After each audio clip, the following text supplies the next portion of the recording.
Dit is er eentje hoor. Ambitie, een beetje brutaal en enorm eigenwijs. Hier past maar één instrument bij. Jij speelt vanaf nu cornet.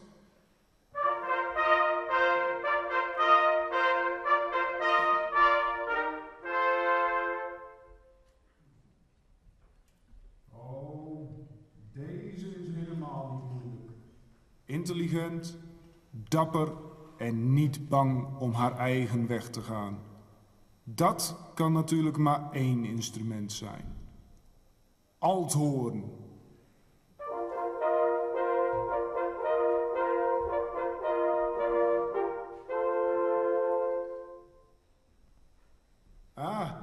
Alweer een wemel. Daar hebben we in het verleden nog meer van gehad. Intussen is bijna de hele familie aan de beurt geweest. Die kwamen ook allemaal bij de cornetten. Dus ook voor jou wordt het cornet.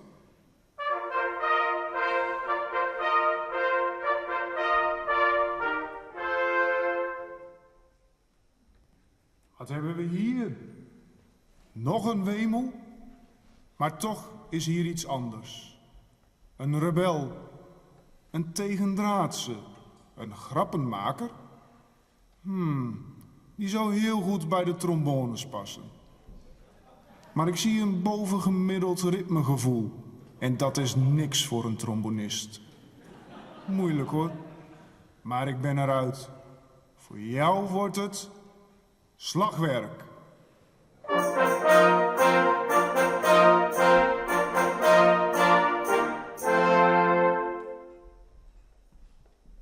Iedereen zit op zijn plek. Laten we dan snel beginnen.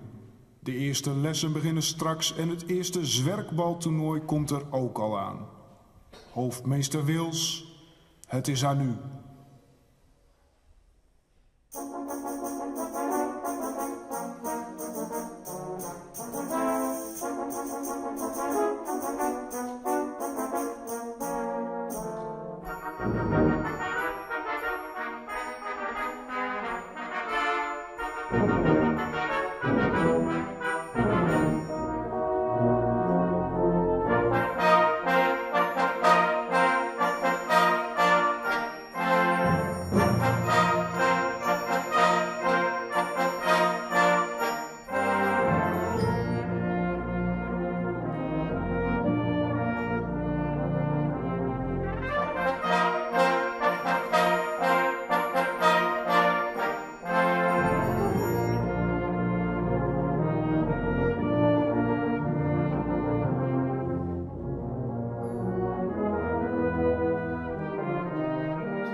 heren laten zweven, slakken in iemands mond toveren, allemaal onschuldig kattenkwaad.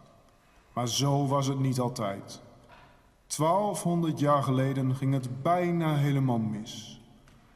De eerste toverscholen waren net opgericht in de pas gebouwde kastelen. De magie stond nog in zijn kinderschoenen en heksen en tovenaars moesten vrezen voor hun leven dat ze niet op de brandstapel belanden. Dreuzels gingen letterlijk op een heksenjacht en de toverwereld moest vrezen voor haar leven. Maar in het jaar 815 gebeurde iets wat de geschiedenis ongekend zou beïnvloeden. De eerste vikingen landden aan de noordkust.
bijeen. Ze moesten iets doen om dit gevaar uit het noorden tegen te houden. De heksenjachten werden gestaakt en de toverwereld kon, eventjes, opgelucht ademhalen. De winter kwam eraan en voor het eerst sinds de heksenjachten konden tovenaars en heksen ongestoord over straat. Het eerste tovenaarsbal was een feit. Dansend en feestend vierde de toverwereld het eind van de zomer. Hier werd ook het traditionele winterzwerkbaltoernooi gehouden. Nog altijd heeft iedereen het over de betoverende klanken van magier Thomas met zijn esbas in de balzaal.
Bereikte de oorlog tussen de Dreuzels en de Vikingen een hoogtepunt.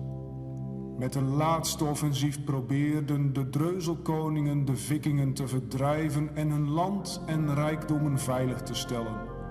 Het was de Dreuzelkoning Hans van Bomingen die het idee had. Hij ging op een zoektocht naar de hoofdmeester van magie om hem om hulp te vragen. Deze heksenjacht bleek niet voor niets, want de hoofdmeester zag de eerlijkheid en wanhoop in zijn ogen. In ruil voor een veilig bestaan beloofde de hoofdmeester de Dreuzelkoning te helpen.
De Vikingen werden verdreven met hulp van de tovenaars en heksen.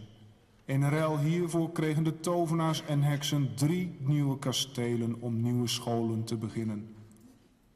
Dit was het begin van een akkoord tussen de koning van de Dreuzelwereld en de magische wereld. Het zou nog eeuwen duren voordat ook kinderen van Dreuzels aangenomen werden op deze scholen. Maar dat wij hier nu zo in vrede leven, dat is toch eigenlijk ook een soort magie?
beginjaren zijn nog altijd merkbaar, want nog altijd is er een kleine groep die vindt dat de dreuzelwereld uitgeroeid zou moeten worden als wraak op de heksenjachten van vroeger. Maar dankzij onze scholen en leerlingen zullen wij hen altijd verslaan. Geef daarom onze nieuwste leerlingen, die dit eerste avontuur tot een goed einde hebben gebracht, nog een extra grote